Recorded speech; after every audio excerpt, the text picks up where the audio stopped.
Hello, everyone. Welcome back to our weekly Salesforce Live. My name is Stacey.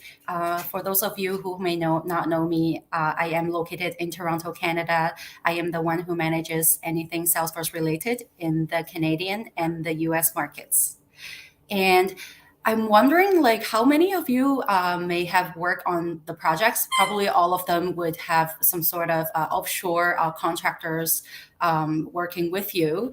But do you really know the main difference for you to work as a permanent employee versus the contractor?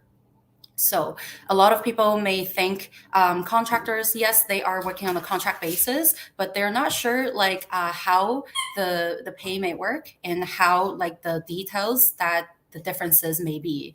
So for me, I would like to talk about like if any of you are considering to moving into contractors, a lot of times are definitely the money. So as all of you know, permanent employee are getting paid by salary basis, and sometimes there may be some compensation, benefits, maybe would also have like bonuses on top of those. But contract basis would only be paid by hourly rates. And that is one of the thing that a lot of people may think like, what about the security of the job? Perm is definitely the safest. The company will help to look for projects. But if you are considering to look into working as a contractor, you may need to be your own boss to look into the projects in advance on your own. But the main differences between perm and contract, a lot of the contractors would be looking into setting up an incorporation or LLC in the States or Canada. So why? If you are working corp to corp basis, which is business to business in this case, there is the tax difference. If you do look into it for the employees, standard employees, permanent, if you are getting paid by T4 in Canada or W2, you know the tax rates are crazily high. In Canada, for example, it can ranges from 20% to around 50%.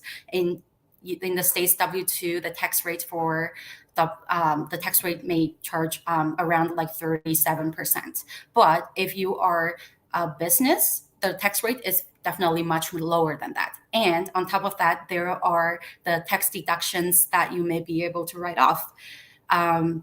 If you are looking into setting up a contract, yeah, sometimes the health insurance can be important for most people, but for those of you, like for example, if your spouse have a full-time permanent job and they also get the coverages from their current company, a lot of the cases I've seen is that the other spouse would choose to work as a contractor because their name can be added on those benefits from their spouses. And you may also need to look into setting up a business bank accounts. That is the most important because that would be the part that where you would get paid. So that is where the money would go into the account. And as of now, like in Canada and the States, the Salesforce markets are always fast growing. Right now, the trend in the industries are definitely in the telecommunications space. And that being said, as everybody knows, Salesforce Industries CPQ, the old name is the Velocity. The CPQ is definitely fast growing in a lot of the telecommunication companies.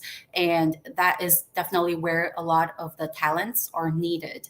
And if anybody who has Salesforce core CPQ experiences in the past or in Aptis CPQ, like any other CPQ that you think is maybe transferable or that will be easier for you to upskill in the Salesforce Industries CPQ space, that is definitely worth for you to look into it.